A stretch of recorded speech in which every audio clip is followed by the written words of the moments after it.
A common theme in the craft beer world is starting out with a small idea that quickly takes off, growing into something beyond your wildest dreams. The same thing happened for Beerfest co-founder Bill Robinson.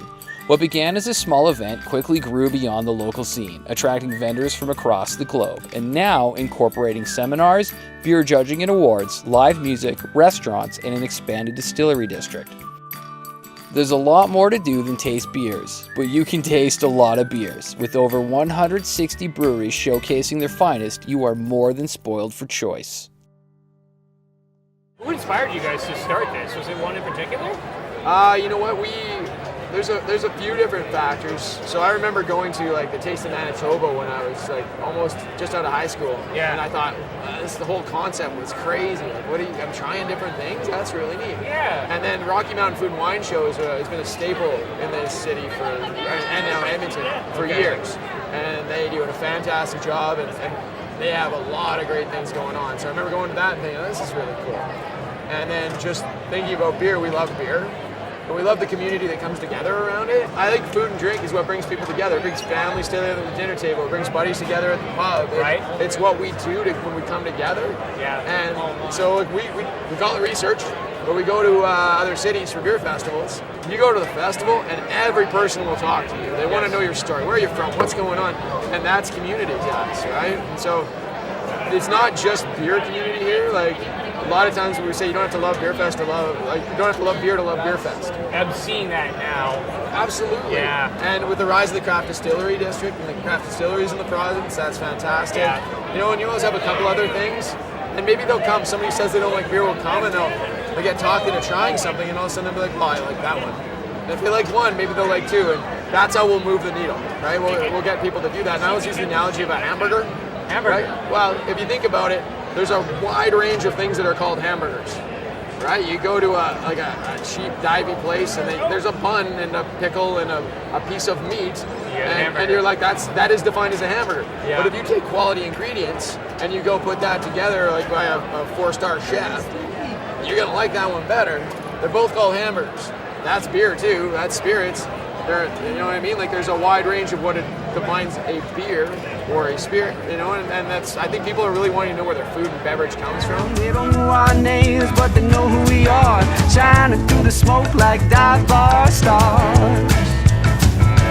And there's people who come from around the world to this thing, which stuns me because I still think of it as a coat check size thing, but they come from, you know, like Norway and Australia to this, yeah. Then we've had people from across the U.S. and they come here and they speak in the brewmaster seminars, or they're just here at their booth hanging out, or they're incognito.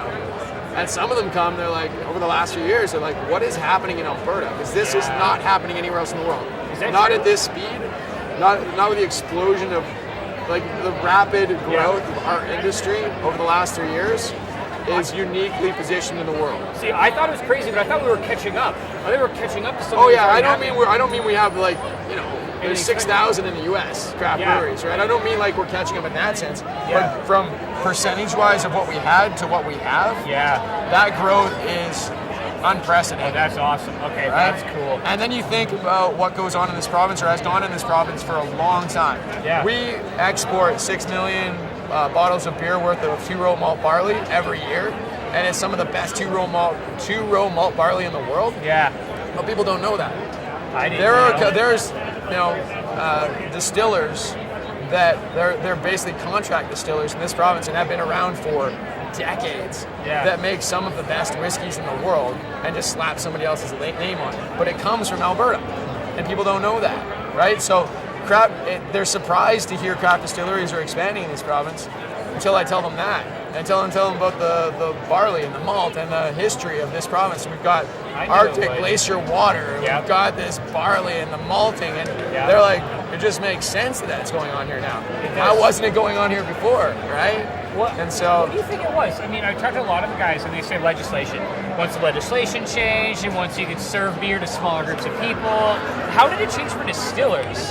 Because I want to explore distilleries on the show too. Did something change, or did the idea just percolate and someone said, fuck it, let's do gin. You know what? There's a lot of different reasons. One, and for breweries as well, the legislation was one part of it. Yeah. But having people who are trained to actually brew beer and be brewers, that was a rarity. So when Olds College opened up the Brewmaster program, it was only the second one in Canada. There was Niagara Falls, and then came Alberta, the Olds College Brewmaster program. I was told by one of the teachers there that 3 days before they started their first class, like they've never set foot in a classroom. Yeah. They got calls from breweries asking to speak to the students because they wanted to hire them. And the question was, well, do you mean like when they graduate? They meant, no, now we'll train them. And they're like, well, no, we don't want you stealing our students. But that shows you the level of need for brewers in Western Canada. There just wasn't the training program, and there was such a demand. Before they just knew that they'd gotten into the program, so that must have qualified them in some way. Yeah. And they were obviously interested in being in the industry, so it was worth training those people because they would stick with it. If they're willing to go to school for 2 years, they'll probably get paid to learn for 2 years as well. And then when you're looking at diversification within it, you got guys like Last Best, for instance, who are doing both. Yeah. Right? They're trying to make sure that they're just like us. We're trying to bring that in as well. Because it's an expansion of the industry, and it is that grains to glass concept that is really, really special. So And passion, right? Like for me, when I got into craft beer, it's like you guys aren't really making a lot of money. Your beer's delicious. Yeah. Like, I will always give you my money. Like I will refuse a shitty beer and pay more money for a good beer. And then when that gets into spirits and now cocktails, which my girlfriend always makes fun of me for not drinking cocktails. She's like, why aren't you drinking juice with alcohol in it? Like, why are you drinking beer? Yeah, that's a really good point. That's a really good point. So it's really nice to see cocktail cultures taking off, and then you can get it with locally made spirits. Oh, that's awesome. Well, that's so if, cool. If you were to say, well, I don't want to try that, that'd be the same thing as somebody not wanting to try a beer, right? So you got to keep that open mind and be like, because what is your basis for not wanting to try spirits? Is it because sometime in high school somebody gave you something that tasted like gasoline, right? Because it's all you can afford. It's all you can afford. So you came in with a closed mind. That's the same thing the craft beer people will say if you come in and don't want to try something new. And that comes back to the burger analogy in terms of quality and what we're putting into our bodies. Yeah, so. hey, McDonald's, I want a burger. Exactly. Do you remember your first beer? Do you remember what your first beer was? Yeah, I do. It was a John Labatt Classic. My dad had it, and it was the closest thing to fancy that I'd ever seen. It had a foil top, and I don't even know if they make it anymore. Yeah, you had to take the foil off, and I thought it was pretty cool. How old are you? How old am I? No, how old were you when you did your first beer? Oh, like 4. Yeah. My dad was not pleased. But you know what? He does talk about it now as like, hey, I actually contributed to your job. So he looks at it in a much more positive way than he used to. What was your first craft beer then? When did you have your first craft beer? You know what? It's a pretty standard answer in Alberta, but it was a Grasshopper. Grasshopper is a craft beer. And if you talk to some of the guys here, we've got some people that have been in the industry for a long time. Yeah. And that was their gateway beer. They're like, beer doesn't have to be bland. It doesn't have to be this. And I'm not making fun of macros because there's a place for that too. Anybody who's ever been in the dressing room after a hockey game has wanted one of those. They don't want an Imperial Stout when they've just been playing hockey. They want something light and refreshing, right? And it's not our job to tell people what they should be drinking. We're sort of expanding people's minds, hopefully, and there should be that kind of concept. When I spoke at the Brewers Conference, I was trying to tell them, you guys have to own your own backyard, and you're going to have to move the needle a little step at a time.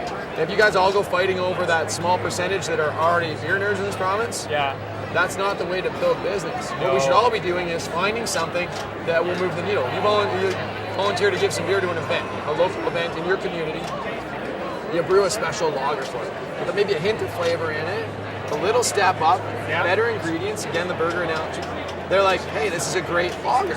They've only drank lagers, but now they're seeing a quality one with quality ingredients. That's how you bring them along to maybe they'll stop by the brewery now, and we've moved into that next step. And try something else. Yeah, when you look around this room, like we're gonna pass 45,000 people at this event this year. When I look back to like the coach analogy, that's just crazy to me. I'm like, and so it means that not everybody here is a craft beer person. Yet. Or a craft spirit person, but we're getting there. And someone could now, you know what I'm curious about is, so your first year was a co-check. What was your second year like? What was the second year for Beerfest? So like? we did them both at SAIT. And so like, I think the first year was 8,000 square feet, the next year was about 20. Yeah. Because we put a stage outside and it was like, ooh, crazy. People show up for some music. And then the big year was the third year when we moved to 60,000 square feet over the big four. And we weren't expecting. We just needed another venue because they were knocking down the old venue in State, so we had to move. We didn't expect that many people to show up, and so that was a sign of what was to come. We went from 2,000 people at the show to 3,000 to 10,000, and most of our brewers, again, there was only like 9 or 10 brewers by this point. Still, yeah. And we had a few BC, right, and a lot of international. We've always had a great international beer selection in this province. They were a lot of them were out of beer on the Friday night. They spent most of Saturday morning scrambling to have enough beer to run the show the second day. When you guys did you guys do non-craft for the first few years, or was it always craft? Like I said, we did beer. So MG, right? You had everybody was here. Yeah, and that's what I was curious about. But even the bigger companies have always tried to bring as close to craft or a little bit of a variation on their stuff, because they get that, and I think for their own business success, they're seeing things change, right? So they're trying to reposition themselves to be more craft oriented. I remember trying a beer in Lao, and it was amazing, and I started researching it, and I think Carlsberg had bought something called Beer Lao, and they went in there and they brought all these brewmasters in to try. We're gonna turn this into, and they tried it. They're like, "That's a fantastic beer." And it was just a lager, but it was an incredibly well-made lager in this developing nation. They didn't touch it. They left the recipe alone, and it still runs as it always has. It's just owned by Carlsberg, so they have a little bit more distribution. Yeah. Right? And as long as that purity is there, that's just my opinion. I could be wrong, but... Mine too. That's how I feel about it too. I remember developing this show thinking like, I don't really want to talk to anyone that's... But at the end of the day, they're still making stuff with local quality, local ingredients. They're employing local people. They're doing it on small scale. Yeah. They're experimenting. Big Rock is a huge, huge inspiration to this town. I see them as mentors. Absolutely. And I can't wait to chat with them. And people could argue they're large scale, but man, they still have their small lines. A band can brew a beer at Big Rock. Yep. You can call them up and say, we want to try something with dragon fruit. And they'll be excited to have you in. And I mean, they're huge. And so I think that you're right, is that if you still keep it on that small local area, you're not like diluting your stuff with corn syrup, you're still keeping it whole, you're still craft, man. You're still a micro brewery. And that's really it. And the collaborations that they do with people in the community, like, there's some great stories about guys who started out, and I don't know enough about brewing, I just like beer, but like their flux capacitor was broken or whatever, and they gotta go, and like within an hour, 3 guys are driving their flux capacitors over, and we're plugging things up, and they're leaving their own brewery, shutting down production to drive over and help the new guy. Find me an industry where that happens very often. I'm looking. I talk to a lot of the brewers about that too. If you're trying something new and you don't have a clue and you're freaking out and you run out of kegs, you can phone anyone. Yeah. You can phone anyone in this industry and they'll help you. Yeah. And they'll send someone over. Well, because it's not a competition between them. No, it's a competition between them and someone else that's way bigger. No, it's the challenge of trying to bring more people into quality and more people into local. The way you think about it. Well, to bring people into trying something different, right? True. And expanding that. I mean, like, in terms of regionalization, I think you're going to see more and more of that with these breweries. They're going to have to own their own backyard to be successful, in which case that will be a local industry where we're growing the ingredients, we're brewing the beer, we're drinking the beer, it's being served in our restaurants. That's a very local industry. And I won't say that we won't have a great international or other national or other provinces bringing their beer here, but I think that's healthy for competition. I think it makes us up our game. It also gives us a really great selection. Yeah. It just means that there's a balance now, where it was an imbalance before, Brown. I didn't get a chance to see them. Is Origin Brewing here? Yes. Yeah, I want to find them, man. They grow their own grains and stuff, and then they do their own malting? Yes, they do. Oh, dude. Yeah, they're a good group of guys, too. And they know the industry, and so they do both, so they have an awareness that maybe gives them a little bit of insight into things. Yeah. I mean, we've got great companies like Brewer Malting celebrating their 25th anniversary this year of being in Canada. Yeah. Again, collaboration. They worked with Big Rock to brew a beer they saved a bag from the first ever crop of malt that they did. So they took it and they made it part of this beer. So you can actually go to Beer University and try this 25th anniversary beer with some grains that are 25 years old. Oh, man. So there's a lot of cool stories happening in here. That's really the kind of stuff, Did you read the story the other day about they found a shipwreck at the bottom of an ocean, and there were some beers that were being transported, and the beers were still sealed, so they're actually taking yeast into these 100-year-old beer bottles from the bottom of the ocean, and they're going to brew beer out of it? That's awesome. See, that's the kind of stories I like to hear. I get a little concerned when they use, like, dinosaur bones to brew beer or beard yeast. Mammoth tusk, right? Yeah, beard yeast freaked me out. Okay, I don't want beard yeast in beer. At some point, but you know what? Then that's being closed-minded, so maybe I'll have to try it. right? Is there a beer you won't drink? Is there a beer you don't like? No, I do have my preferences, but it depends what you're eating too. And if I'm, that's how I feel. I usually find that it's a lack of education on my part.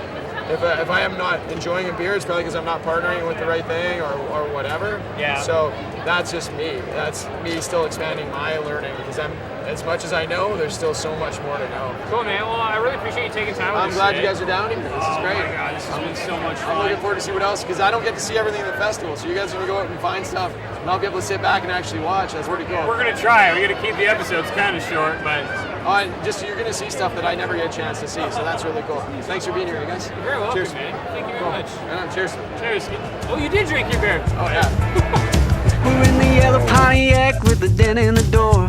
Crushed beer cans all over the floor. With the radio on, parked just behind a little bar with the burned out neon sign. Your specials in here on a Friday night, so we save a little money getting drunk outside.